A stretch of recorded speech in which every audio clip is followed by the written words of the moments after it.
أصدق الصادقين أفضل الخلق بعد الأنبياء والمرسلين سيدنا ومولانا أبو بكر الصديق رضي الله تعالى عنه. الحمد لله رب العالمين والصلاة والسلام على سيد المرسلين. أما بعد فأعوذ بالله من الشيطان الرجيم. بسم الله الرحمن الرحيم. والصلاة والسلام عليك يا رسول الله وعلى آلك وصحابك يا حبيب الله. الصلاة والسلام عليك يا نبي الله وعلى آلك وأصحابك يا نور اللہ. فرمان مصطفیٰ صلی اللہ تعالی علیہ وسلم، تم جہاں بھی ہو مجھ پر درود پڑھو کہ تمہارا درود مجھ تک پہنچتا ہے. صلو علی الحبیب صلی اللہ تعالی علی محمد وعلی آلہ وصحبہ وبارک وسلم. شان صدیق اکبر رضی اللہ تعالی عنہ کے آج کے سلسلے میں انشاءاللہ الرحمن صدیق اکبر کا رسول پاک کے ساتھ ہجرت کرنا مدینہ پاک کی طرف، اس کے کچھ مدنی پھول پیش کیے جائیں گے. میرے آقا صلی اللہ علیہ وسلم نے مکے سے مدینہ ہجرت کی، اس میں کیا حکمت ہے؟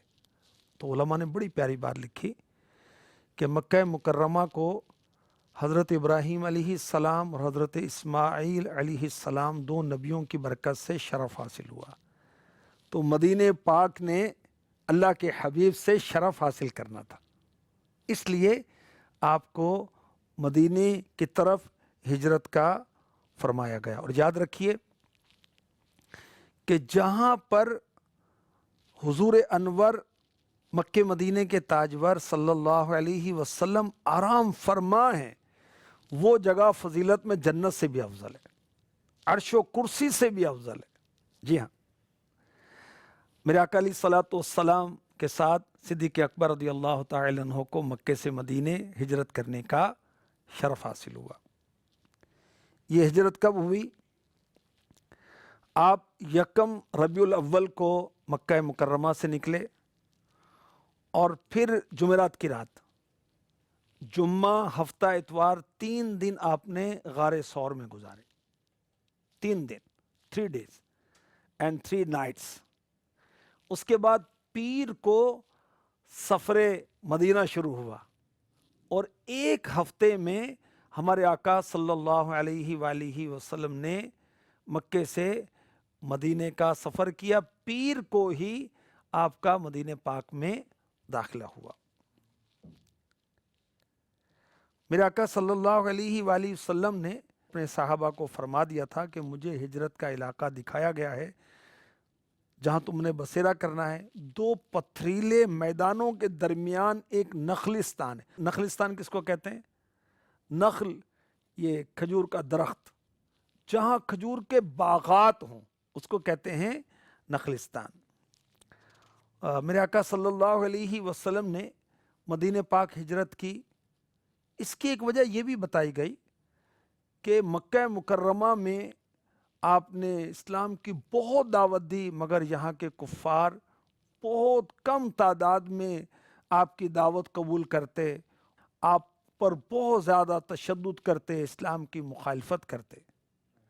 تو میرے آقا صلی اللہ علیہ وآلہ وسلم کو ایسا قبیلہ اور ایسے لوگ درکار تھے جو اسلام کی حمایت کریں، اسلام کی مدد کریں تاکہ اسلام ترقی کرے. تو پھر مدینہ پاک سے لوگوں نے آ کر اسلام قبول کیا. تو اب مدینہ پاک کی ہجرت ہوئی تاکہ اسلام کو استحکام ملے، اسلام مضبوط ہو. بہرحال مکے سے مدینہ کی طرف ہجرت ہوئی، اور اس ہجرت میں حضرت سیدنا ابو بکر صدیق رضی اللہ تعالی عنہ کو ہمراہی کا شرف حاصل ہوا.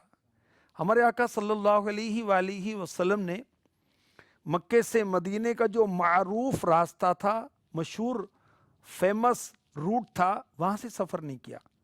آپ نے اس سے ہٹ کر سفر کیا، کیونکہ پیچھے کفار لگے ہوئے تھے اور انہوں نے اعلان کیا تھا کہ جو ان کو شہید کرے یا استغفر اللہ گرفتار کر کے لائے، اس کو سرخ سروں والے 100 اونٹ دیے جائیں گے۔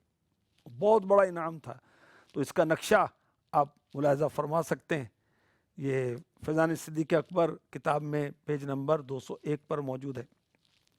تو بہرحال ہمارے آقا صلی اللہ علیہ وسلم نے سفر کیا، اور صدیق اکبر رضی اللہ تعالی عنہ نے پہلے ہی سے، آپ کو اندازہ تھا، 2 اونٹنیاں پال رکھی تھیں، ان کو کیکر کے پتے کھلا کھلا کر بہت طاقتور کر دیا 4 مہینے تک، کیونکہ ان کو پتا تھا کہ حضور کسی وقت بھی مجھے ارشاد فرمائیں گے، تو پہلے سے ہی تیاری کی ہوئی تھی۔ ایک دن اللہ کے حبیب صلی اللہ علیہ وسلم صدیق اکبر رضی اللہ تعالی عنہ کے ہاں تشریف لائے، اور یہ آنا اس وقت تھا جس وقت آپ عام طور پر تشریف نہیں لایا کرتے تھے۔ صدیق اکبر کی قسمت دیکھیے، میرے آقا صلی اللہ علیہ وسلم وقتاً فوقتاً ان کے ہاں کرم فرما ہوا کرتے تھے۔ میرے گھر میں بھی ہو جائے چراغاں یا رسول اللہ، سبحان اللہ۔ تو جب صدیق اکبر نے دیکھا تو میرے آقا صلی اللہ علیہ وسلم سے پوچھا، تو فرمایا مجھے ہجرت کی اجازت مل گئی ہے۔ عرض کی میرے ماں باپ آپ پر قربان، صحابہ کا انداز دیکھیے، میرے ماں باپ آپ پر قربان، کیسا ادب ہے، کیسا احترام ہے، کیسی شان ہے میرے نبی کی، اور صحابہ کیسے قربان ہوتے ہیں سرکار صلی اللہ علیہ وسلم پر۔ آقا کیا میں بھی آپ کے ساتھ ہوں گا؟ ارشاد فرمایا ہاں تم میرے رفیق سفر ہو گئے۔ سبحان اللہ۔ ادھر ہجرت مدینہ کا قصد ہے، اور ادھر کفار جو ہیں اپنی سازشیں کرتے ہیں، اور چند نوجوانوں کے ساتھ میرے آقا علیہ الصلوۃ والسلام کے در دولت کا گھیراؤ کر لیتے ہیں، مگر ہمارے آقا صلی اللہ علیہ وسلم سورہ یاسین شریف تلاوت کرتے ہوئے وہاں کی خاک لی، ان کے سروں پر ڈالتے ہوئے تشریف لے گئے، اور ان کو پتہ بھی نہیں چلا۔ سورہ یاسین شریف کی تلاوت، میرے آقا علیہ الصلوۃ والسلام سبحان اللہ قرآن پاک کی تلاوت کرتے تھے تو اشک بار آنکھوں کے ساتھ، اور ایسا بھی ہوتا کہ کسی سے سنتے تو اس وقت بھی آنکھیں اشک بار ہوتی۔ ایک دفعہ ایک وفد آیا تھا شاہ حبشہ کی طرف سے رضی اللہ تعالی عنہ، تو انہیں میرے آقا علیہ الصلوۃ والسلام نے سورہ یاسین سنائی تھی، تو سارا وفد رویا تھا، کاش ہم بھی رو رو کر تلاوت کریں۔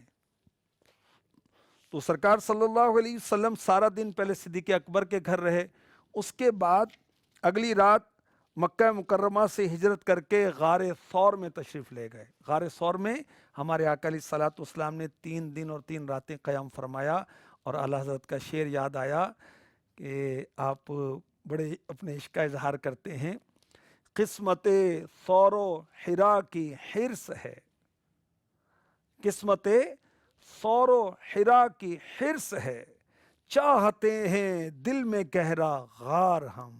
آقا ہم بھی چاہتے ہیں کہ دل میں ایسا غار ہو جائے کہ جیسے غار ثور میں آپ نے قیام فرمایا، غار حرا میں قیام فرمایا، ہمارے دل میں بھی کوئی ایسا غار ہو جائے کہ اس میں بھی آپ قیام فرما ہو جائیں، اس میں بھی آپ تشریف فرما ہو جائیں۔ سبحان اللہ۔ اب صدیق اکبر رضی اللہ تعالی عنہ نے اپنی اونٹنی پیش کی کہ آقا آپ اس پر سواری فرمائیں۔ میرے آقا علیہ الصلوۃ والسلام نے فرمایا پہلے میں اس کی پیمنٹ کروں گا، یعنی میں اس کی قیمت دوں گا پھر سواری کروں گا۔ اچھا، پہلے خریدوں گا پھر اس پر سواری کروں گا۔ اور میرے آقا علیہ الصلوۃ والسلام نے 800 درہم میں اونٹنی خرید لی۔ ٹھیک ہے، اس میں کیا حکمت ہے یہ عرض کرتا ہوں۔ ہمارے آقا صلی اللہ علیہ وسلم نے اونٹنی کو قیمتاً لینے کی کیوں ترکیب فرمائی؟ حالانکہ صدیق اکبر رضی اللہ تعالی عنہ کے مال کو حضور اپنا مال سمجھتے تھے اور اس میں تصرف فرماتے تھے۔ آپ نے اونٹنی اس لیے خریدی کہ آپ کی ہجرت کا ثواب خالص آپ کے لیے ہو جائے، کوئی اس میں دوسرا شریک نہ ہو۔ اب یہاں میں ان کو عرض کروں گا کہ جو ویسے تو بہت خرچ کرتے ہیں، لیکن کوئی دینی ضرورتیں ہوتی ہیں تو یہ نیت ہوتی کوئی دے دے، ویسے مثلاً کوئی رسالہ لینا ہے، کوئی دینی کتاب لینی ہے تو کہیں سے گفٹ مل جائے، خرچ نہیں کرتے۔ یہ تو حرص ہونی چاہیے کہ اس مکمل مسجد کی تعمیر میں میرا کوئی شریک نہ ہو، میں اکیلا تعمیر کر دوں۔ اگر کسی کے ساتھ مل کر بھی کرتے ہیں تو اللہ کی رحمت بہت بڑی ہے۔ یہ امید رکھی جائے کہ اگر ہم مسجد میں ایک اینٹ بھی لگائیں گے اللہ اپنے کرم سے جنت میں محل عطا فرمائے گا۔ لیکن ایک تڑپ اور کڑن کی بات ہے، میرے آقا علیہ الصلوۃ والسلام نے اونٹنی کی قیمت ادا کی، یعنی قیمت کا ارشاد فرمایا تاکہ ہجرت آپ کے مال سے ہو۔ صدیق اکبر رضی اللہ تعالی عنہ کی شان دیکھیے، میرے آقا صلی اللہ علیہ وآلہ وسلم، یہ روایت مولا مشکل کشا سے کرم اللہ تعالی وجہہ الکریم، کہ جبریل امی بارگاہ رسالت میں حاضر ہوئے، پوچھا میرے ساتھ ہجرت کون کرے گا؟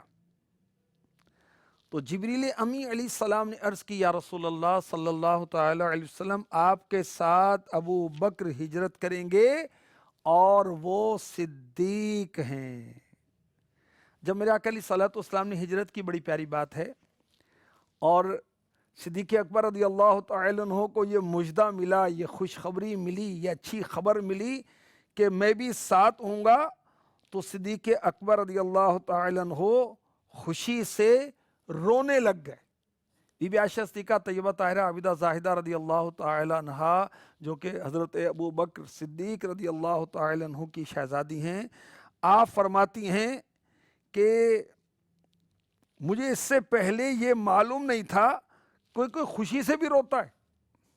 سبحان اللہ۔ اور یاد رکھیے، جو روتا ہے اس کا کام ہوتا ہے۔ اللہ سے کچھ مانگنا ہے، رو رو کر مانگ لیں۔ رسول پاک کی بارگاہ میں استغاثہ کرنا ہے، رو رو کر استغاثہ کریں، آقا جلدی انشاءاللہ مدینے بلا لیں گے۔ خوب رو رو کر التجا کریں، کرم فرمائیں گے، خواب میں آئیں گے، جلوہ دکھائیں گے، ہماری تاریک راتوں کو نوری جلووں سے روشن کر دیں گے۔ سبحان اللہ۔ اب سفر کے لیے کھانا کچھ تیار کر کے ساتھ دیا گیا۔ سبحان اللہ، کیا شان ہے صدیق اکبر کی۔ پروانے کو چراغ تو بلبل کو پھول، بس صدیق کے لیے ہے خدا کا رسول بس۔ سبحان اللہ۔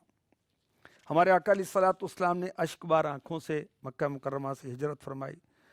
اب جب مکے سے ہجرت کر کے رات کے وقت میرے نبی تشریف لے چلے، صدیق اکبر کا انداز کیا تھا؟ اللہ اکبر۔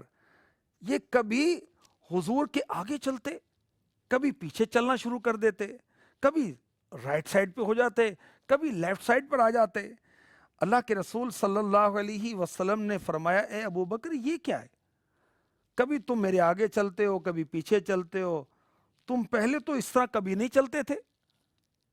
عرض کی یا رسول اللہ صلی اللہ تعالی علیہ وسلم، جب مجھے خوف آتا ہے کہ کوئی دشمن آگے گھات لگا کر نہ بیٹھا ہو تو میں آپ کے آگے چلنے لگتا ہوں۔ جب یہ خیال آتا ہے کہ پیچھے سے حملہ نہ کر دے تو میں آپ کے پیچھے چلنا شروع کر دیتا ہوں۔ دو عالم کے مختار مکی مدنی سرکار صلی اللہ علیہ وسلم نے فرمایا اے ابو بکر، کیا تم یہ پسند کرتے ہو اگر کوئی تکلیف پہنچے تو تمہیں پہنچے، مجھے کچھ نہ پہنچے؟ یعنی تمہیں تو تکلیف ہو، مجھے تکلیف نہ ہو۔ صدیق اکبر رضی اللہ تعالی عنہ نے عرض کی رب ذوالجلال کی قسم جس نے آپ کو حق کے ساتھ بھیجا، میں تو یہ پسند کرتا ہوں کوئی بھی تکلیف و مصیبت ہو تو مجھے ہو، آپ کی ذات کو کوئی تکلیف نہ پہنچے۔ سبحان اللہ۔ کروں تیرے نام پہ جاں فدا، نہ بس ایک جاں دو جہاں فدا، دو جہاں سے بھی نہیں جی بھرا، کروں کیا کروڑوں جہاں نہیں۔ صدیق اکبر کی عشق اور محبت کی دیوانگی بھری کیفیات، ذوق بھری کیفیات کا کیا کہنا۔ غار ثور میں داخلہ ہوتا ہے، کس انداز سے، کس شان کے ساتھ، اللہ اکبر۔ میرے آقا صلی اللہ علیہ وآلہ وسلم رات بھر پیروں کی انگلیوں پر چلتے ہیں۔ اللہ اکبر، اللہ اکبر۔ پیروں کی انگلیوں پر چلتے ہیں، کس لیے؟ کہ پیروں کے نشانات بنیں گے تو کفار اس پر دیکھتے ہوئے نشانہ دیکھتے ہوئے پہنچیں گے۔ اللہ اکبر۔ میرے آقا صلی اللہ علیہ وسلم کے مبارک قدم زخمی ہو جاتے ہیں۔ صدیق اکبر رضی اللہ تعالی عنہ نے آپ کے قدموں کی تکلیف دیکھی تو اپنے کندھوں پر حضور کو سوار کر لیا، غار کے منہ تک لے کر آئے، پھر عرض کی حضور میں غار میں جاتا ہوں، اگر کوئی چیز ہوگی وہ نقصان دے گی تو مجھے نقصان دے گی۔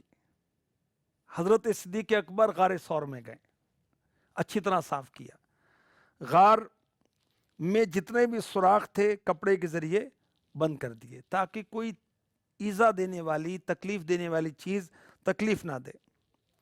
پھر حضور کو غار میں لے کر آئے اور سبحان اللہ، صدیق اکبر کی گود میں اللہ کے حبیب آرام فرماتے ہیں۔ سبحان اللہ۔ ایک سوراخ باقی رہ گیا تھا اور اسی میں سانپ تھا، اسنیک۔ اب صدیق اکبر کو ڈر ہوا کہیں اسی سوراخ سے کوئی چیز نکل کر رسول انور محبوب داور صلی اللہ علیہ وسلم کو تکلیف نہ پہنچائے۔ آپ نے وہاں پر اپنی مبارک پاؤں کی ایڑی رکھ دی۔ اب وہاں سانپ موجود تھا اس سوراخ میں، اس نے آپ کو ڈس لیا، مگر صدیق اکبر ہیں، جنبش نہیں کی، ہلے نہیں کہ حضور آرام فرما رہے ہیں، کہیں آرام میں خلل نہ آ جائے۔ اللہ اللہ اللہ۔ اب تکلیف کے سبب آنکھوں سے آنسو چھلک رہے ہیں۔ دو عالم کے مالک و مختار صلی اللہ علیہ وسلم کے مبارک رخسار پر آنسو پہنچتے ہیں۔ ہمارے آقا صلی اللہ علیہ وسلم فرماتے ہیں ابو بکر کیا بات ہے؟ عرض کی یا رسول اللہ صلی اللہ تعالی علیہ وسلم مجھے سانپ نے ڈس لیا۔ فرمایا لا تحزن ان اللہ معنا، ابو بکر غم نہ کرو، بے شک اللہ پاک ہمارے ساتھ ہے۔ میرے نبی کی یہ بات سن کر صدیق اکبر کے دل میں سکون ہو گیا، اور پھر میرے آقا علیہ الصلوۃ والسلام نے اپنا تھوک مبارک لعاب دہن اقدس لگایا تو فوراً صدیق اکبر کو آرام آ گیا۔ سبحان اللہ سبحان اللہ۔ یار کے نام پہ مرنے والا، سب کچھ صدقہ کرنے والا، منزل صدق و عشق کا رہبر رضی اللہ تعالی عنہ۔ ایڑی تو رکھ دی سانپ کے بل پر، زہر کا صدمہ سہ لیا دل پر، یہ سب کچھ ہے خاطر دلبر رضی اللہ تعالی عنہ۔ مولا مشکل کشا علی المرتضیٰ کرم اللہ تعالی وجہ الکریم نے نماز عصر قربان کی تھی میرے نبی کے آرام پر، اور صدیق اکبر نے جان قربان کی میرے نبی کے آرام پر۔ کیا شان ہے، کیا شان ہے میرے نبی کی، سبحان اللہ۔ صدیق اکبر نے اپنی جان قربان کی، اور بڑی پیاری بات اعلیٰ حضرت نے اشعار کی صورت میں لکھی، بہت ساری پیاری باتیں۔ صدیق بلکہ غار میں جاں اس پہ دے چکے، اور حفظ جاں تو جان فروز غرر کی ہے۔ ہاں تو نے ان کو جان انہیں پھیر دی نماز، پر وہ تو کر چکے تھے جو کرنی بشر کی ہے۔ ثابت ہوا کہ جملہ فرائض فروع ہیں، اصل الاصول بندگی اس تاجور کی ہے۔ صدیق اکبر نے جان قربان کر دی، اور جان جو ہے یہ تو بہت بڑا فرض ہے نا، جان کی حفاظت کرنا۔ صدیق اکبر نے وہ بھی قربان کر دی۔ سانو یار غار نے دسیائے دوستو، سب کچھ حضور تے نثار ہونا چاہیے تھا۔ انہوں نے جان قربان کر دی، میرے نبی نے مولا مشکل کشا کو نماز پڑھا دی اور لعاب دہن لگا کر ان کی جان بھی واپس کر۔ ثابت ہوا جملہ فرائض فروع ہیں، اصل الاصول بندگی اس تاجور کی ہے۔ نبی کی غلامی اختیار کر لیں، اس سے بڑا کوئی فرض نہیں ہے۔ اصل الاصول بندگی اس تاجور کی ہے۔ اللہ پاک صدیق اکبر پر رحمت فرمائے، ان کے صدقے ہماری بے حساب بخشش ہو، عشق رسول کے خزانے ہمیں عطا ہو جائیں، آمین بجاہ النبی الامین صلی اللہ تعالی علیہ وسلم۔ سانو یار غار نے دسے آئے دوستو، سب کچھ حضور تے نثار ہونا چاہیدا۔